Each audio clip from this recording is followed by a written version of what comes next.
ஹாய்ங்க, இன்றைக்கி video special மைதா முறுக்கு without butter. ரொம்ப கிறிஸ்பி அண்ட் க்ரன்ச்சியான இந்த முறுக்கு வீட்டில் இருக்க பொருளை வச்சு ரொம்ப ஈஸியாக பண்ணிடலாங்க. வாங்க எப்படி செய்கிறதுன்னு பார்த்துடலாம். அதுக்கு தேவையான பொருட்கள்: 100 கிராம் ஒயிட் ரைஸ் ஃப்ளோர் எடுத்துக்கலாங்க, 100 கிராம் மைதா மாவு எடுத்துக்கலாம், 50 கிராம் பொட்டுக்கடலை மாவு எடுத்துக்கலாங்க, 50 கிராம் கடலை மாவு எடுத்துக்கலாம், தேவையான அளவு ஒயிட் சீசம் சீட்ஸ் எடுத்துக்கலாம், 2 ஸ்பூன் சில்லி பவுடர், 1 ஸ்பூன் அசஃபோடிட்டா, தேவையான அளவு சால்ட் எடுத்துக்கலாங்க. நான் பொட்டுக்கடலையை மிக்சியில் அரைச்சி பவுடராக எடுத்து சளிச்சு சேர்த்துருக்கேங்க. அதுக்கப்புறம் நம்ம எடுத்து வச்சுருக்க மைதா மாவை இட்லி சட்டியில் துணியை நனைக்காமல் அதில் படர விட்டு ஒரு 10 நிமிஷம் வேக வச்சு எடுத்துக்கலாம். அப்போ தான் மைதா மாவோட அந்த வலுவலுப்பு தன்மையெல்லாம் போயிருங்க. அப்போ தான் முறுக்கு சுடும் போது ரொம்ப க்ரன்ச்சி அண்ட் கிறிஸ்பியாக இருக்கும். ஒரு பவுல் எடுத்துக்கலாங்க. அதில் நம்ம எடுத்து வச்சுருக்க எல்லா மாவையும் சளிச்சு வச்சதை அப்படியே ஒன்று ஒன்றா சேர்த்துக்கலாங்க.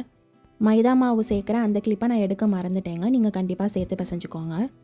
வெள்ளை எள்ளு தான் சேர்க்கணும்னு இல்லைங்க, கருப்பு எள்ளு சீரகம் கூட சேர்த்துக்கலாம். எனக்கு காரமாக வேண்டுனால நான் சில்லி பவுடர் சேர்த்துக்கலைங்க. சில்லி பவுடர் ஆப்ஷனல் தான். சேர்த்துட்டு நல்லா மிக்ஸ் பண்ணி விட்டுக்கலாங்க. மிக்ஸ் பண்ணதுக்கப்புறம் இந்த மாவுக்கு தேவையான அளவு சால்ட்டு சேர்த்துக்கலாம். சால்ட்டையும் சேர்த்து மிக்ஸ் பண்ணிவிட்டு நம்ம பட்டர் சேர்க்க போகிறது இல்லைங்க. பட்டருக்கு ஈக்குவலான ஒரு கரண்டி சூடான எண்ணெய் சேர்த்துக்கலாங்க. எண்ணெய் சேர்த்துட்டு நல்லா பிசைஞ்சு விட்டுக்கலாம். அதுக்கப்புறம் இந்த மாவுக்கு தேவையான அளவு தண்ணி விட்டு நல்லா இடியாப்ப மாவு அளவுக்கு நம்ம பிசைஞ்சு எடுத்துக்க போகிறோங்க. ரொம்ப ட்ரையாகவும் பிசைஞ்சிடக்கூடாது, ரொம்ப டைட்டாகவும் பிசைஞ்சிடக்கூடாதுங்க. நல்லா அந்த இடியாப்ப மாவு கன்சிஸ்டன்சிக்கு நம்ம பிசைஞ்சு எடுத்துக்கலாம். நம்ம ஏன் சூடான ஆயில் சேர்க்குறோம்னா அப்போ தான் முறுக்கு ரொம்ப மொறுமொறுப்பு தன்மையோடு நம்மளால் செய்ய முடியுங்க. முறுக்கு செய்கிறதுக்கு மாவு ரெடி பண்ணியாச்சுங்க. இப்போ நம்ம இடியாப்ப உலக்கில் எண்ணெய் தடவிக்கலாம், அச்சிலையும் எண்ணெய் தடவிக்கலாங்க. எண்ணெய் தடவிட்டு வேணுங்கிற அளவுக்கு மாவை அதில் ஸ்டஃப் பண்ணி க்ளோஸ் பண்ணிக்கலாங்க. எண்ணெய் சூடாகவும் அதில் பொரிச்சு எடுக்க போகிறோம்.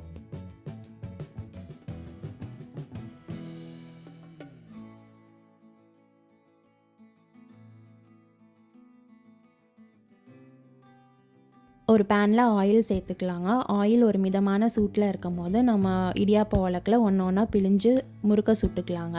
ரொம்ப ஹீட்டான ஆயிலை நம்ம செஞ்சிட்டோன்னா முறுக்கு ரொம்ப கருகி ஒரு மாதிரி ப்ரௌனிஷ் கலரில் வந்துடும். நான் என்னோடய டேஸ்ட்டுக்கு ஏற்ற மாதிரி தனித்தனியாக சிங்கிள் பீசஸாக பொரித்து எடுத்துக்கிறேங்க. நீங்கள் முறுக்கு அச்சு சேர்த்து நல்லா ரவுண்டாகவே சூடான எண்ணெயில் பொரிச்சிக்கலாம். பொரித்து ஆற விடவும் சின்ன சின்ன பீசஸாக உடைச்சும் சாப்பிட்டுக்கலாங்க.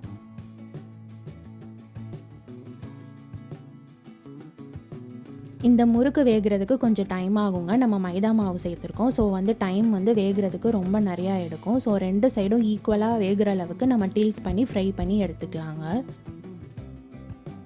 எண்ணெயில் அந்த பொரியிற சத்தம் அடங்குற வரைக்கும் நம்ம பொரித்து எடுக்கணுங்க. அப்போ தான் முறுக்கு நல்லா மொறுமொறுப்பாக வரும், இல்லாட்டி மாவாக இருக்குங்க. அதோட சத்தம் அடங்கிடுச்சுனாலே போதும், முறுக்கு ரெடி ஆயிடுச்சுன்னு அர்த்தம். இப்போ நல்லா சத்தம் அடங்கிடுச்சுங்க. இப்போ ஒரு பிளேட்டில் எடுத்து ட்ரான்ஸ்ஃபர் பண்ணி எடுத்து வச்சுக்கலாம். நம்ம மாவில் மிளகா பொடி சேர்த்துருக்கனால ஆரஞ்சு கலரில் வந்திருக்குங்க. இதே நீங்கள் மிளகா பொடி சேர்க்காமல் செஞ்சிங்கன்னா அப்படியே ஃபுல் ஒயிட் கலரில் முறுக்கு வந்திருக்கும்.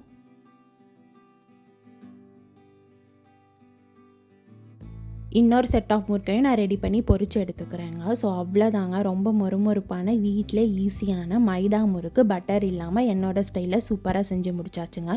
கண்டிப்பாக நீங்களும் இந்த ரெசிபியை வீட்டில் ட்ரை பண்ணி பாருங்கள். இந்த ரெசிபி உங்களுக்கு பிடிச்சிருந்துச்சுன்னா Sooru-Ready-ah யூடியூப் சேனலை லைக், ஷேர், சப்ஸ்கிரைப் பண்ணி பெல் பட்டனை கிளிக் பண்ணிக்கோங்க. உங்கள் ஃப்ரெண்ட்ஸ் அண்ட் ஃபேமிலிக்கும் ஷேர் பண்ணுங்கள். தேங்க்ஸ் ஃபார் வாட்சிங்.